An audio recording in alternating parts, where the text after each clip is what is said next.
like to welcome everyone to class this morning. Feel somewhat guilty. I know some of you came here today expecting to have a lesson on evangelism, and I'm not going to do it today just because, and let me explain why. I mentioned a couple Sundays ago that I was asked by Brother Jordan to talk at the April meeting next Saturday. So this is this Saturday. I'm going to be in Chicago, and he's given me 2 hours, and he wants me to talk about Codex Sinaiticus and the text and Westcott Hort and some stuff like that. Okay. So you guys know that last summer I did a 6-part study called A Tale of Two Constantines, Rethinking Codex Sinaiticus, okay? And in 6 hours I went through a bunch of stuff in sort of an informal way. And then in July, there was an impromptu seminar at the July conference in Chicago where I spent about an hour and 15 minutes trying to cover highlights of what I did in 6 hours here. So the reason I called Tom this morning and told him that I kind of wanted to do this, I sort of I'm looking to, number one, just bounce some things off some people that I haven't ever talked about before. And number two, get sort of your feedback, those of you that were there, sort of like what would be the best stuff to kind of talk about and cover with the folks in Chicago. Could somebody get the back door, if you would? So I have a stack of things here, and I really don't even sort of know where to start with this. So I'll start with this. How many of you remember that? Well, let me back up. How many of you remember being part of those studies last summer where we went over that stuff? Okay. So if you were here for that information, be sort of thinking about that and what might stand out to you, okay? If you remember the story of Tischendorf and the Codex Sinaiticus, remember that he found it in 1844 and he took 43 pages with him back to Germany, right? And he published them as Codex, he dedicated it as Codex Frederico Augustinus to King Frederick of Saxony, right? And then he never told anybody where he found them. He went again in 1853 and he found nothing. And then in 1859 he goes as an emissary and an official envoy of the Tsar of Russia. Now that's important because the monastery at St. Catherine's was a Russian Orthodox or a Greek Orthodox monastery. So for him to show up there in 1859 carrying official papers from the Russian government was a big deal. The 2 previous times he came basically as this bumbling European scholar looking for manuscripts, and when he found something, then the monks at the monastery started to sort of oppose him, right? Well, through a series of watching videos and looking at things, one of the things that I've found since then is, if you remember, that so Tischendorf claims that he found the first leaves in a basket ready to be burned. You remember the story? Okay. And that he, asked the prior of the monastery, the librarian about it and stuff like that. And remember when I taught you last summer, I said that there's good reasons to not believe his story, that he actually took those pages and stole those pages and then told his story later.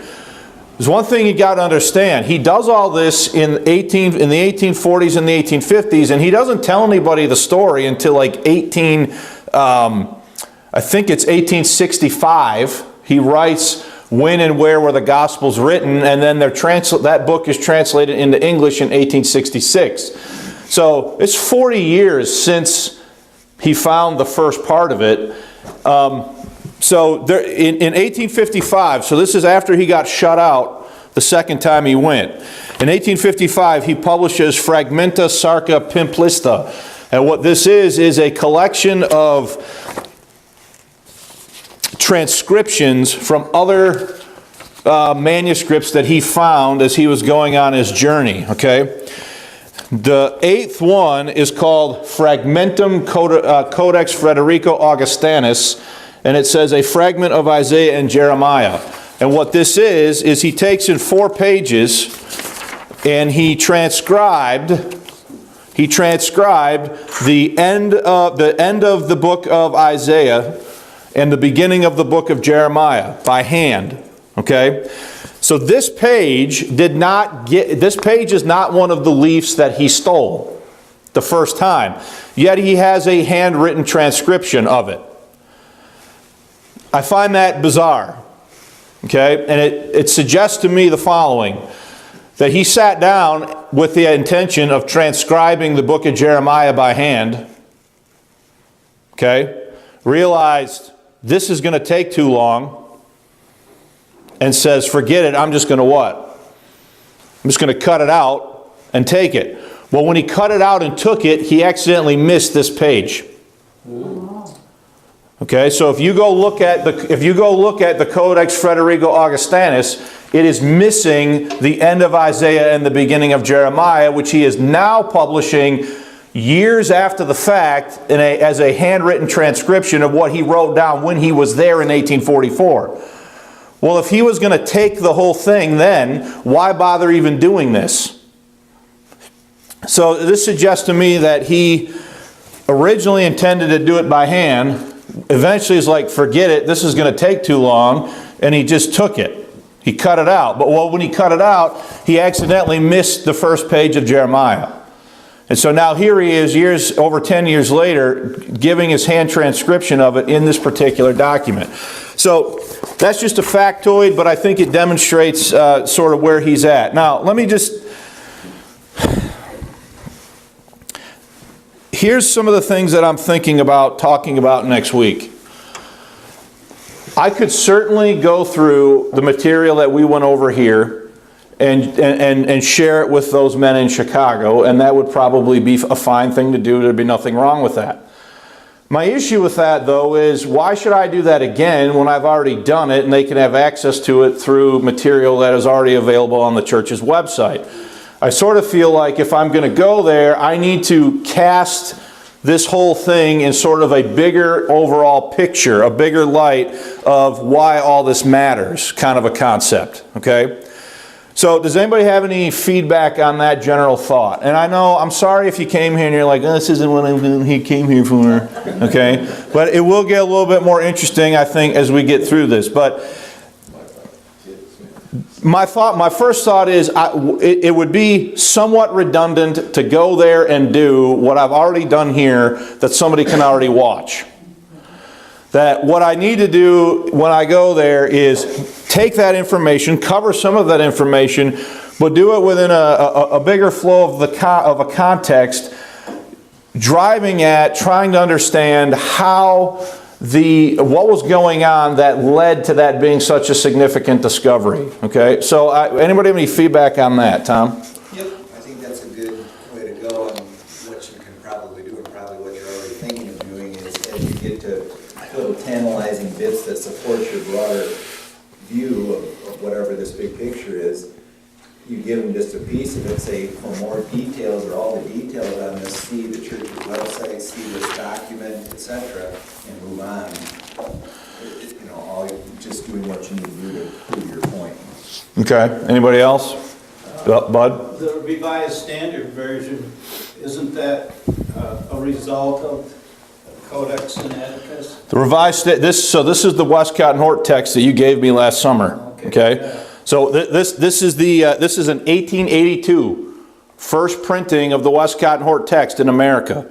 Okay, Bud gave me this last summer. This has a whole front material and preface in here written by Philip Schaff, who knew Westcott Hort, knew Tischendorf, knew these guys personally. Okay, he wrote the front material, the introduction to the Greek New Testament that was put out by Westcott Hort in 1881. Now, what's interesting about that? Well, let me back up. Did anybody have any follow up on what Tom was saying? So everybody get your Bible quick and go to Mark 16.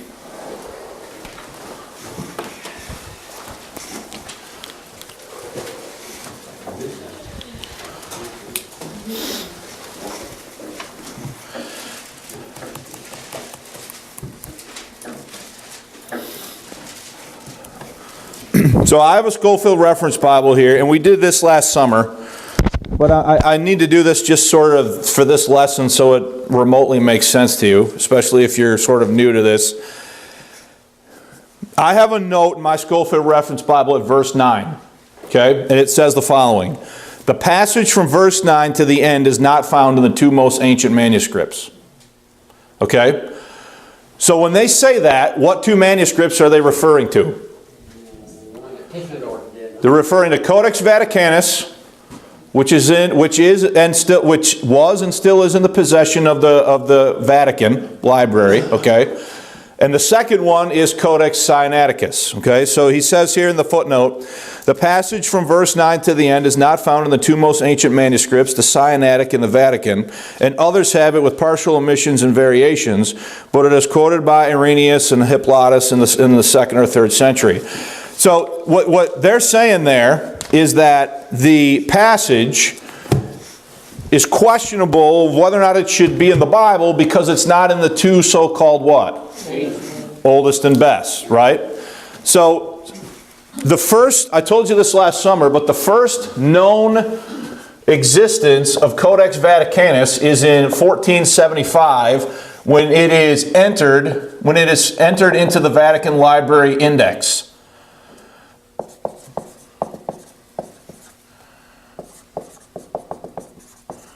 So what does that mean?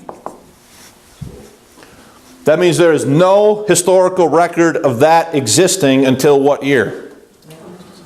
1475, okay?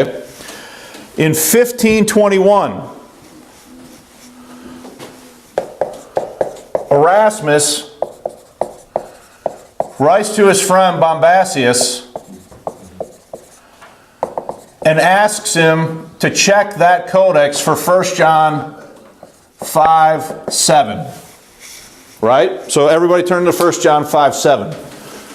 The Joachim comma, it's a famous passage. If people have a modern version, the passage is not in it at all. And it's a statement on the Trinity. Okay?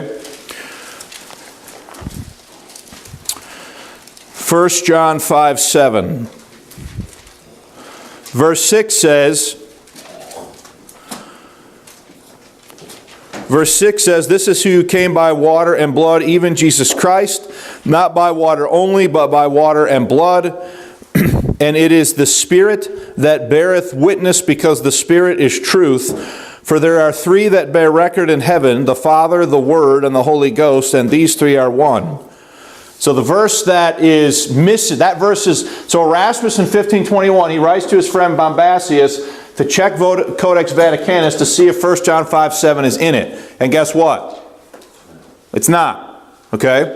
So this is the first recorded time of somebody making some sort of making any sort of appeal reference to Codex Vaticanus as some sort of a texture in some sort of a textual way. Okay? Does that make sense? So in 1659, see, I didn't even print this stuff out. In 1659, John Owen writes a book. John Owen writes a book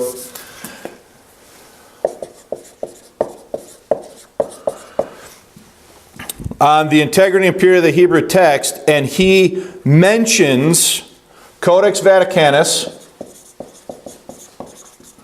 he mentions Erasmus, and he mentions the fact that 1 John 5:7 is not in that codex. Okay?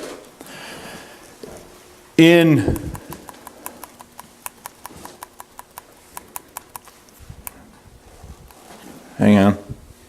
1696, another reformer known as Francis Turretin, he writes a book, and he mentions in his book, he is aware of three critical, variant readings. He mentions John 8, the woman taken in adultery, which is not in Codex Vaticanus. He mentions 1 John. He mentions 1 John 5:7. He mentions 1 John 5:7, and he also mentions Mark 16. Okay? Now the reason I'm saying that to you is this. To me, and this is, so I'm talking through this with you, okay? These demonstrate that were people aware of some of the principal variant readings in Codex Vaticanus even before the year 1700, okay? And these reformers here, John Owen and Turin and others, do they accept Codex Vaticanus as a legitimate witness? They do not. They do not accept it as a legitimate witness, and they view it as a corrupt witness to the veracity of the New Testament text, right? Erasmus says that it was a Greek text that had been fixed based upon Latin later. Okay, so, and he says that this has something to do with the Council of Florence, and I think it was 1453. Okay, so Erasmus says that Codex Vaticanus was a Greek text that was fixed up based upon the Latin Vulgate somewhere around the Council of Florence in 1453. Okay, now that's interesting because when is the first recorded known existence of it? In 1475. Okay, so for years, Protestants knew about its existence, they knew about some of its principal variant readings, but did they accept it as a legitimate witness? They did not. Okay, in fact, through most of this time, the Catholic Church, so just wrap your mind around this. The Catholic Church has this thing in their possession. Are they just willy-nilly letting Protestants come down to look at it? No, they're not, right? Even when Tischendorf shows up in 1843 and others, they are obstructing them. They kind of let them see it, but not really, and they're sort of bothering him. When Tregelles goes in the 1850s, he reports that every time he lingered that they searched them for writing implements and paper and stuff before they let him in to see it, and that if he lingered too long on any passage, they would engage him in conversation to distract him from looking at any one thing too long. Okay? Now, the official position of the Roman Catholic Church since the Council of Trent has been that the Latin Vulgate translation is the inspired and infallible Word of God. Okay? So the Latin Vulgate plus their tradition, that's basically the Roman Catholic position. Now, the Reformers obviously did not accept that. They did not accept the Latin Vulgate, and they were using the Textus Receptus as their base text. The Textus Receptus had John 8 in it. It had 1 John 5:7 eventually in it, and it had Mark 16 in it. So they accepted all these passages as legitimate, should be in the Bible, versus Vaticanus, which they knew at least by the year 1700 that it didn't have those passages in them. Is everybody with me so far? So, something happened. I don't know what, and this is where I need your help, because I do not want to speculate some sort of crazy conspiracy theory, okay? But the Catholic Church, I think, saw an opportunity to impact the Protestant view of the Bible by floating out their codex. Okay? So, do they have a codex that is reportedly very old, that eventually Protestants become interested in? Okay? So, just a couple things here.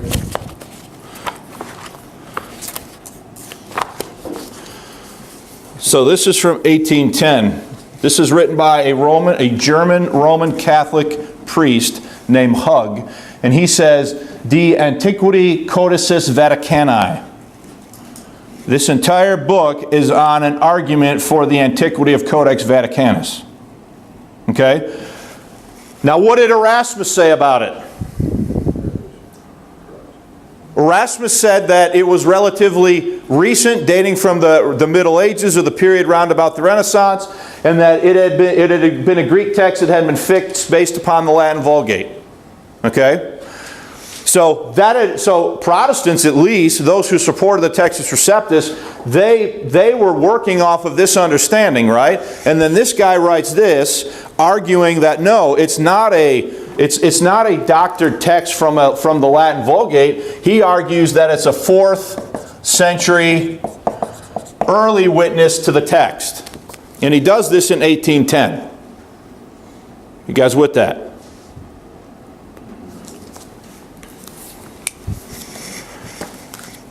So, I know you're all bored, so I'm sorry. I like it. Where did you come up with that? 4th century? What? Where did you come up with it? He came up with it based solely on what is called paleography. The writing, the handwriting, the features, the different aspects of the Codex said that it was he makes the argument that it is a 4th century Codex. It has never been tested. The parchment, the ink, the dye, everything that is in it has never been forensically tested to corroborate whether or not it is as old as they say it is. Okay? So, are there tests that could be done to determine how old it actually is? Okay? But understand, there's one opinion about it, then the opinion is going to start to what? It's going to start to change. Okay? So instead of Erasmus being correct that it was a 1453, that it was a recension from, so in other words, there was a Greek text, and what they did is they took the Vulgate and they changed the Greek text so that it would match the Vulgate. Okay? That's what Erasmus said. Now, this guy Hug in 1810, he comes on the scene and he says that it's what? He says that it's an ancient 4th century codex written at some point in the 300s AD. Now, if that's true, would that be the oldest known single manuscript at that time in 1810 to exist? Is everybody with that? Okay.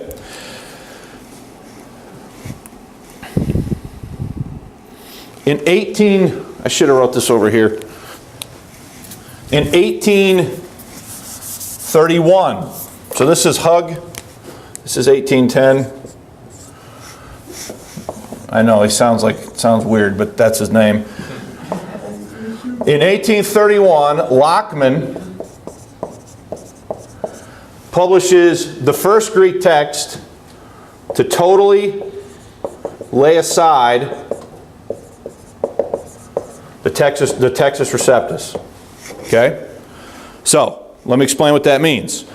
Before this, they had printed critical editions. So what that means is they had the text of the Reformation, they had the Textus Receptus as the main text, and in the footnotes and the apparatus underneath, they would note the variant readings. Okay? What Lockman does is, imagine if you took an eraser and you just erased the entire Textus Receptus off the page.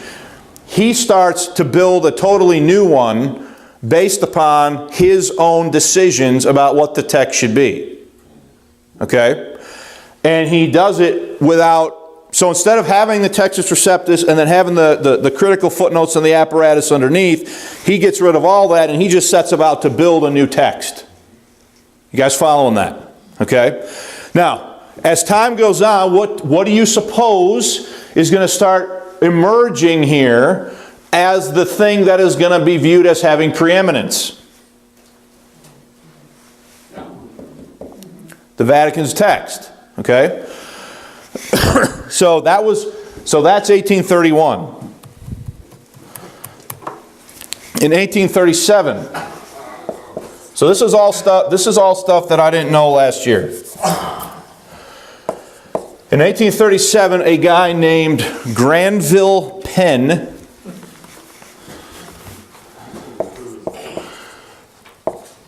is going to publish a book called Annotations. Tom, this is what I printed out at the meeting. He's going to print out annotations of the book of the New Covenant. That's what he called it, okay? So I had a thrilling afternoon of reading yesterday after the board meeting.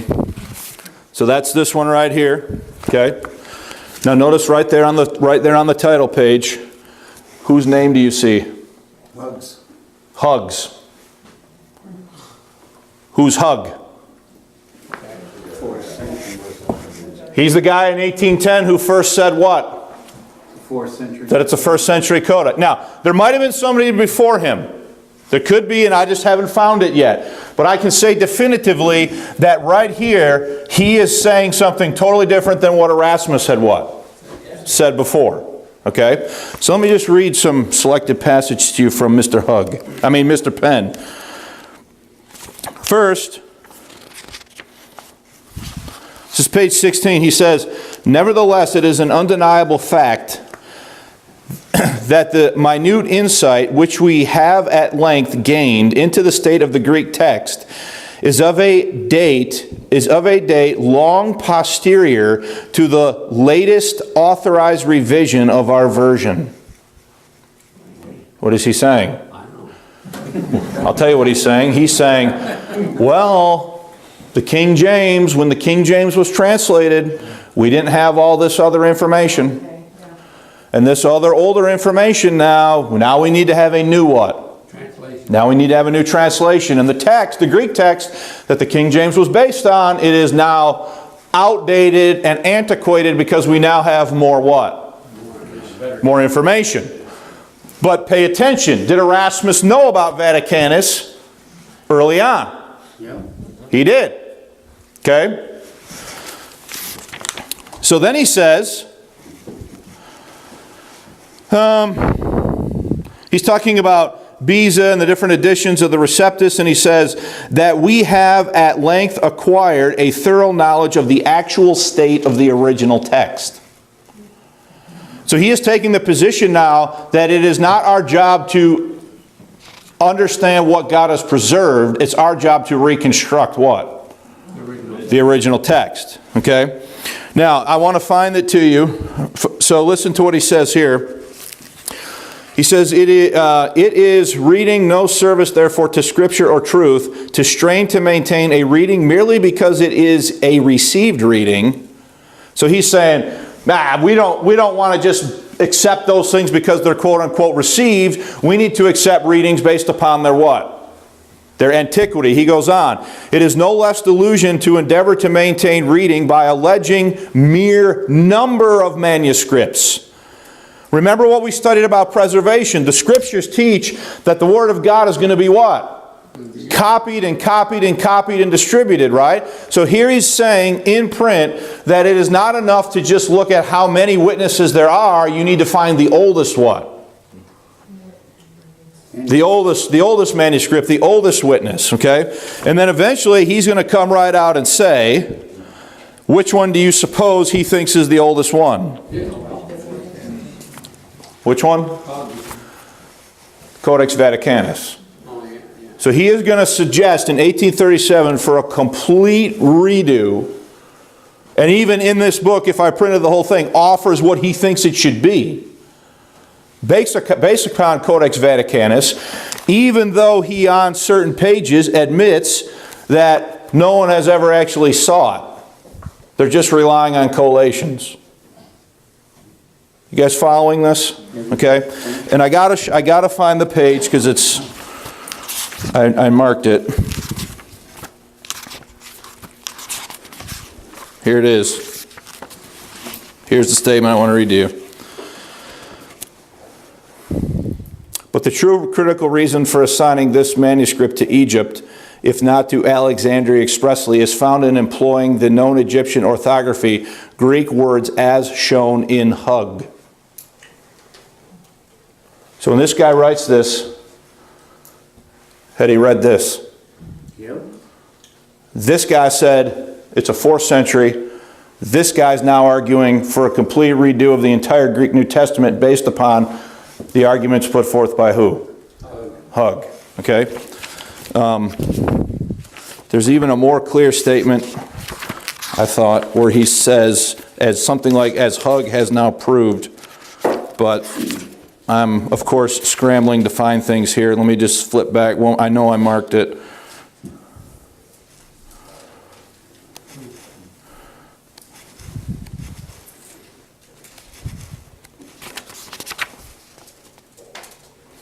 I can't find it off the top of my head right now.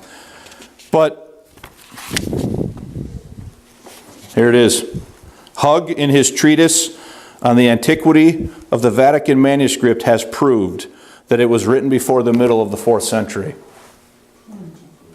So he read who? Hug. Said Hug proved that it was written before the middle of the 4th century. He has now accepted the premise that it is the oldest witness and is now advocating for a complete redo based upon what? Code. Based upon Codex Vaticanus. Okay? Now, what year is it though? What hasn't happened yet? 1838. Well, think about it. What happened in 1844? What happened in 1844? Sinaiticus. So if Tischendorf never found anything, let's say for the hypothetical sake of discussion that Tischendorf never found anything, then these guys were fixing to go about totally redoing the Greek New Testament based upon one witness that they had never actually seen. Okay? And the first facsimile of Codex Vaticanus was not even made available until 1857. 20 years after this guy is arguing for it. Okay? So all they had were different collations of it. They never actually what? Saw it. Okay? I know, does anybody have any questions? Sylvia, you're bored, aren't you? Westcott Hort hadn't seen it either, had he? So thanks for reminding me about them. So,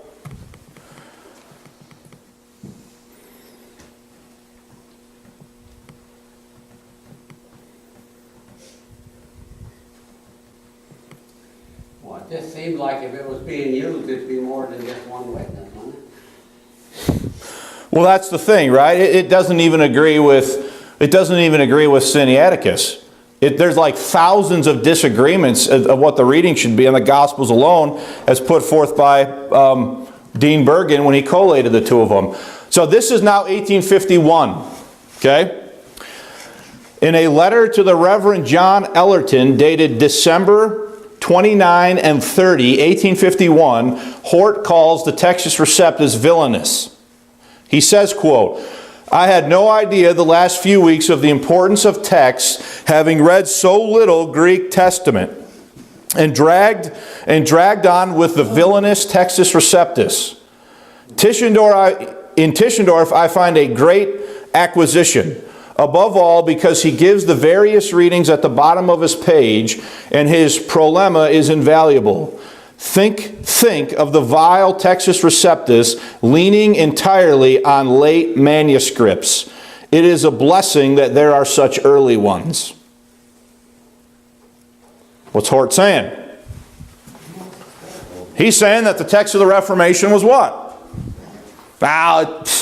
Silly. It was good for its time, but now that we have older what? Manuscripts, we should no longer go with that. I'm going to go find another letter from Hort, where he flat out, okay, here it is. This is dated April 1853.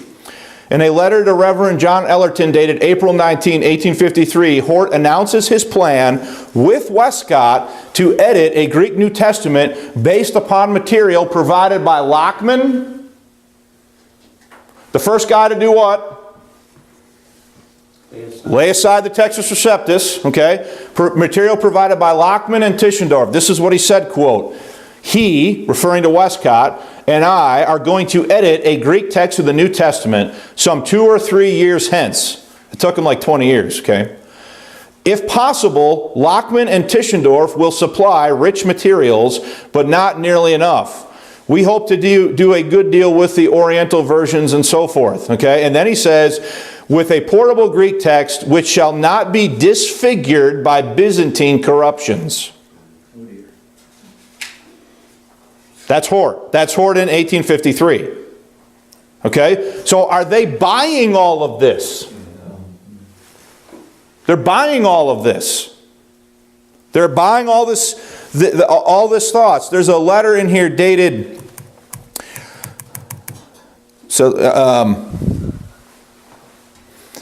this is September 1857, in a letter to A. Macmillan dated September 22, 1857. Hort asked to be kept abreast of Tischendorf's work. He says, quote, "Please always send any fresh piece of Tischendorf's by post as soon as it comes without waiting for a parcel." Parcel. I am getting more and more convinced of the necessity of Westcott's and my work creating a Greek New Testament. Tregellus is very good, but he has not got to the bottom. Then there's a letter.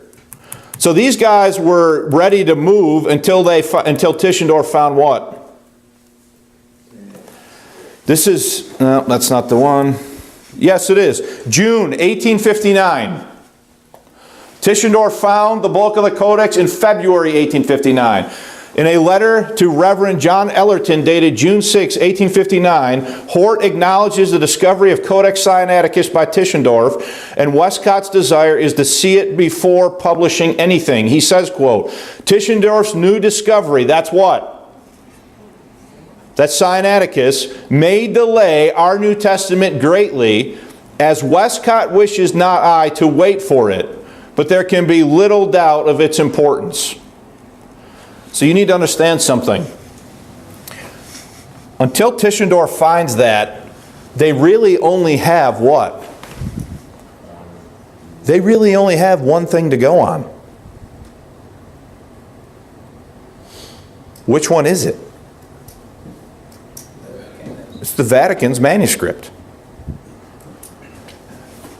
Do you think that if they had, this is my speculation where I want your feedback, if they had only Vaticanus, how many Protestants do you think would have been in favor of completely redoing the text based upon a Vatican witness alone?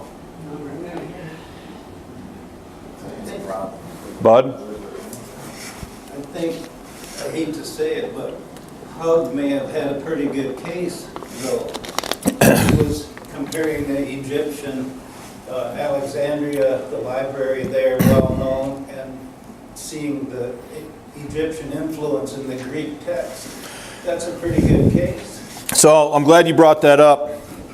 So this is the New Testament in the original Greek by Westcott and Hort. Okay? This is from the contents of the introduction. They say, surmise that B, that's Vaticanus, and Aleph were written in the West. What does that mean? So here are the two guys. They're saying that thing is not Alexandrian. They're saying it was written where? In the West. So it says right here, surmise that B and Aleph were written in the West, probably at Rome. Well, wait a minute. What did Erasmus say? He said that it was what? That it was overwritten at Rome using the Vulgate. Well, here are the two guys that are supposed to be advocating for the Alexandrian text, saying the thing wasn't even written in Alexandria. So how does that work exactly? Okay? But then,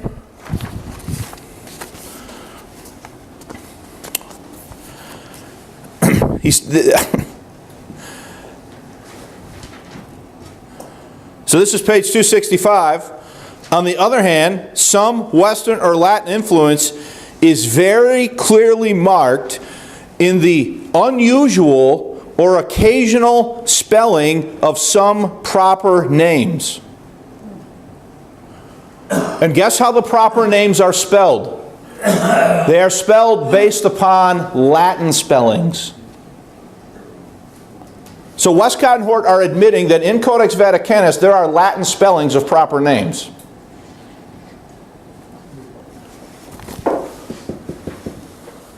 What did Erasmus say?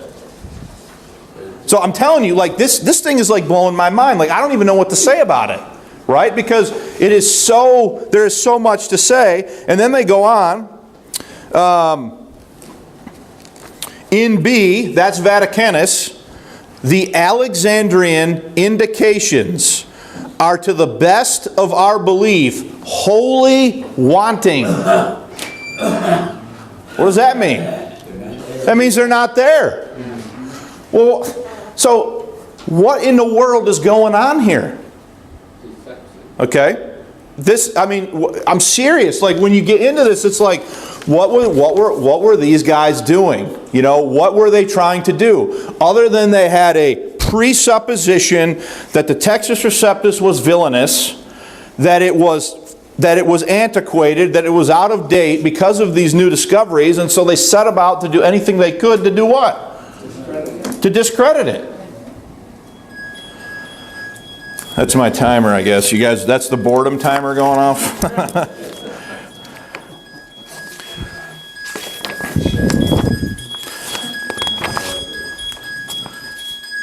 This is the introduction to... I shut it off here if I can. All right. This is an introduction to textual criticism of the text of the New Testament. This is written by a guy named Thomas Hartwell Horn, and in it he's got in Latin, reproduced in Latin, the letters between Erasmus and a guy named Septul. I'm going to say his name wrong. Sepulveda.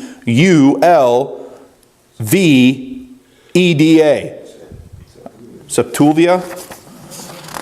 And in this, he mentions the fact that he's aware of 365 places where Codex Vaticanus differs from the received text. And this letter is dated February, no, that's not even the first. The letter is dated November 1st, 1534. Okay, so I told you, like, I don't know really, what should I do? Like, what do you think would be beneficial for me to do with all this information? Because now the information is not simply related to Codex Sinaiticus. Now it is developing an entire thought stream of history here that this thing fits into. What happens, in my opinion, is this. What once and for all time tipped the balance of the scales against the received text and in favor of the Vatican's Codex is Codex Sinaiticus. That tipped it over to that side. So once they had that, and they thought it was of the same age and so forth as the Vatican's manuscript, now they had two to go on, not one. And once they had two to go on, Westcott and Hort principally reworked the entire New Testament text based upon those two witnesses, giving deference to Vaticanus over Sinaiticus. Okay? So in other words, Bill, you're looking at me weird. So in other words, they thought Vaticanus was more important than Sinaiticus, but they adopt those two as their principal witnesses for redoing the entire New Testament. So it would seem to me, and I just wonder if Sinaiticus is never found, or if it could be proven to be a 19th century creation, completely and wholly illegitimate by Constantine Simonides, what does that do to the whole theory that these guys are using to redo this? Completely obliterates the whole thing. Okay? So, any thoughts about what I should do? Because I just talked randomly here for 50 minutes, and I feel like it was completely nonsensical. Hopefully that wasn't the case. Tom? So what are you thinking your thesis would be? I don't even know. I really don't even know what it should be. If I'm going to avoid doing what I've already done, I feel like what I should do is start with 1475, show all the awareness of it, show how moving into the 19th century there seems to be a reworking of the opinion regarding it and how that influenced things, then introduce Tischendorf and the discovery of the Codex and talk about how it tipped everything against the received text. That's what I feel like I should do. I just don't know if that's the right way to go about it. So what would be some possible theses? Because that to me seems to be whatever you think, either A, you need to tell these men that are, presumably going into the ministry or gone to a grade school of the Bible or are just there. What do they need to hear? What are they facing that's real life that they need to be able to answer based on the knowledge you could give them? What is that? I feel, and that's where I feel like most of the stuff that I'm talking about now is so technical, doesn't even matter to them.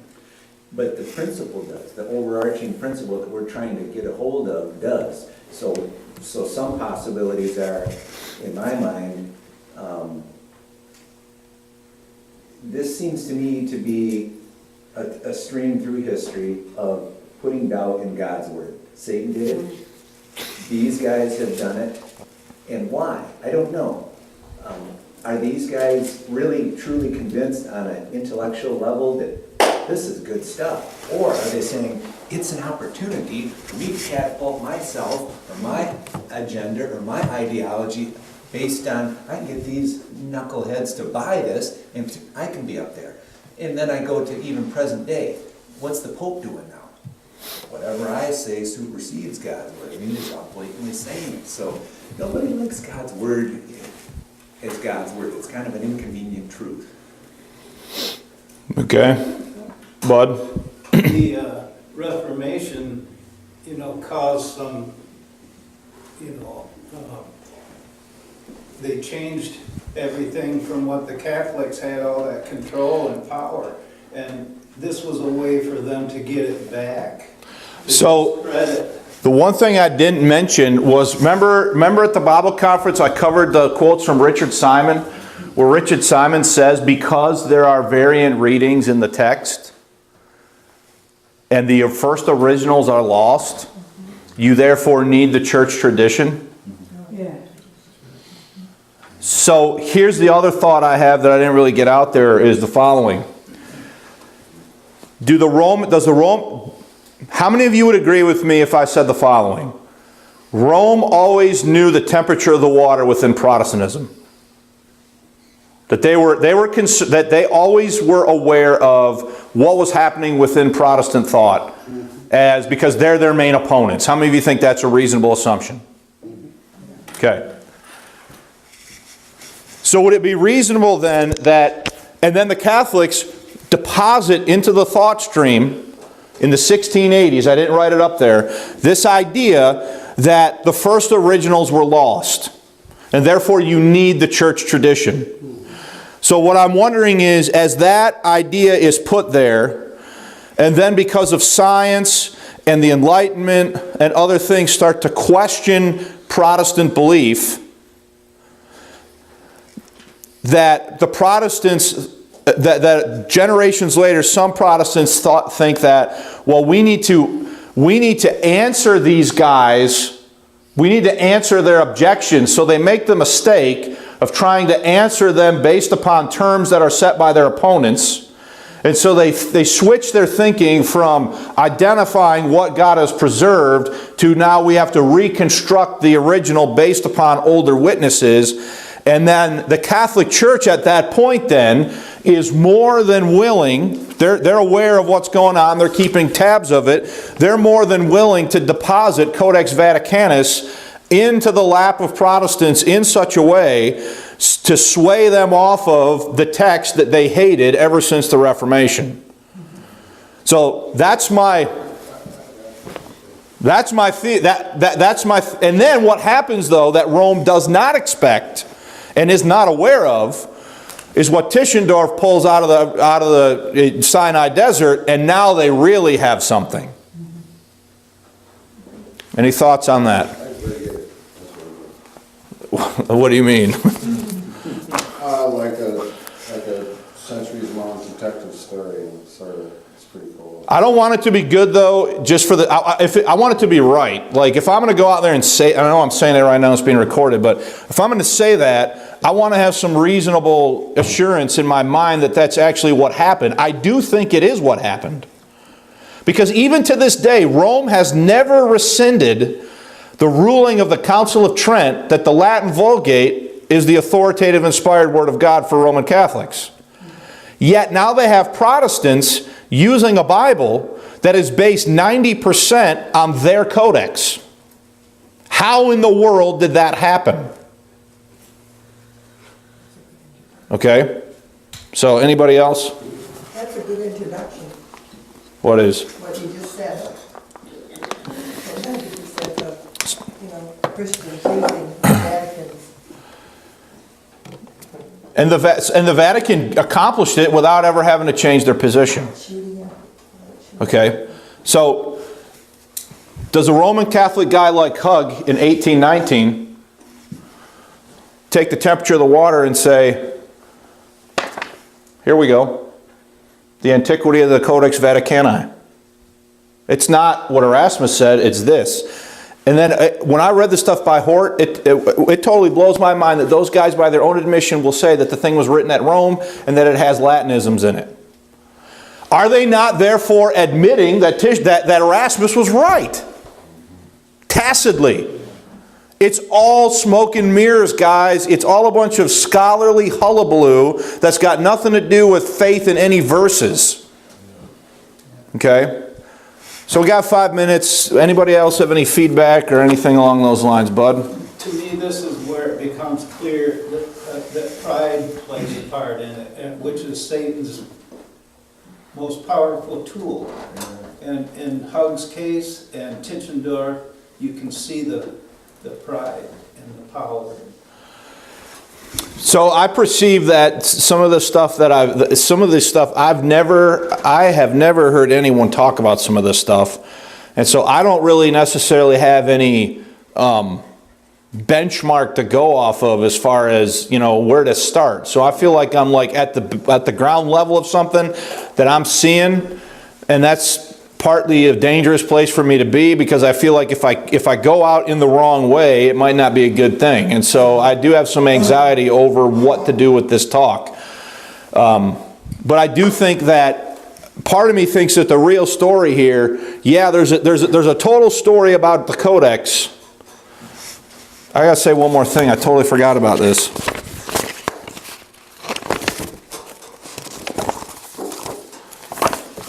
What'd I do?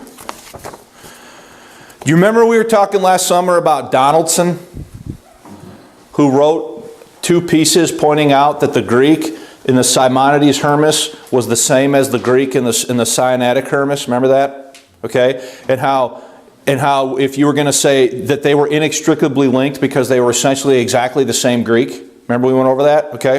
This is from 1866. Whose name's on that, Dave? Brooke Foss Westcott.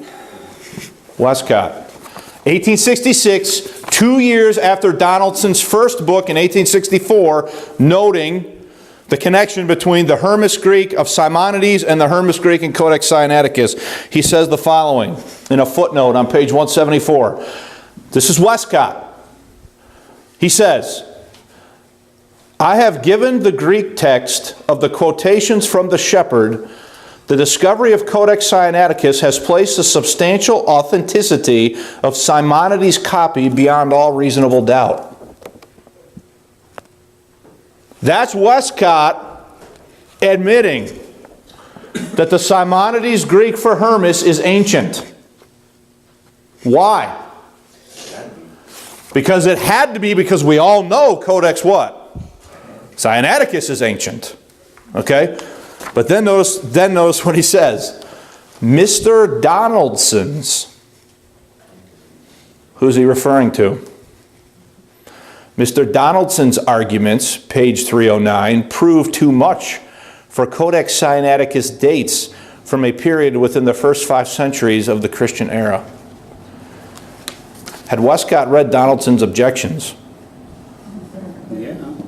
he knew that Donaldson was right and says, if I say, well, they prove too much. So he says Donaldson proves too much, but then he ignores what Donaldson actually said. Okay? So by the time you get to these guys working on this, it's just mind-boggling to me that they tacitly admit, number one, that Donaldson was right, which shows they read Donaldson. If Westcott read it, you suppose Hort knew about it. Okay? Not only that, then you have them admitting that it was probably, that Codex Vaticanus was probably written at Rome, that it has Latinized spellings in it, and that it might not even be Alexandrian. It's all too much for me, man. I'm like, I don't even know where to start. So I appreciate you forbearing with me. I'm sorry that I didn't do what you thought I was going to do, and hopefully you're not too annoyed with me. Does anybody else have any other suggestions about how to maybe go after this next week? You see my problem? I hope you at least see my problem here. I don't know what to do. So, anybody else?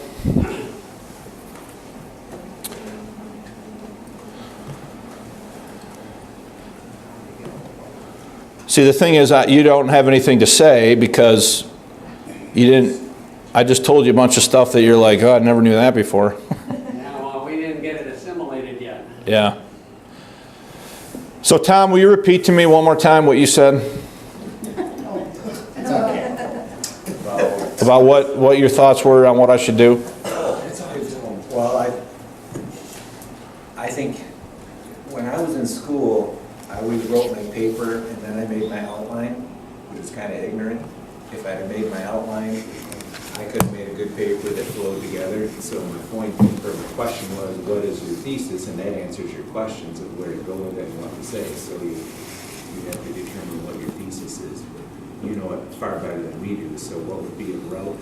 So, and that also answers the why would I care about these technical things? Because you're proving to me your thesis. So what thesis are you doing? Okay. You have any thoughts, Mike? Weren't there some early second century translations that actually predate Vaticanus that contain, for example, the Mark 16 verses? Yeah, there's patristic quotations, lectionaries, other witnesses that contain I think that's important. That's some of the, and that's all part of the Textus Receptus position, that look, you're not just looking at Greek manuscripts here, you're also looking at other witnesses. Yeah, you And can't ignore those. I saw a statistic somewhere here this week that just blew my mind, that 100% of all the lectionary readings that are available, you know what a lectionary was? A lectionary was like a book that would have been used in the service that had passages in it and other things, okay? That all of the lectionaries that have ever been found contain, 100% of them contain readings that agree with the Receptus, not the so-called Alexandrian. So, anyway, unfortunately, I think my dad's right. I'm interested in something that not too many people care about. So be it. So, all right, well, I appreciate you guys giving me your patience. Ron, I think what I'll do, if it's okay with you guys, is I will just teach next week the lesson that I already had prepared. You guys okay with that? So I don't have to like make a new lesson. So I just decided I was going to do this morning because I found, like literally I found, I have to stop research mode and get into like lesson writing mode. Because if I don't, I'm not going to have a lesson. I'm just going to have a stack of stuff. Okay, so, all right, thanks.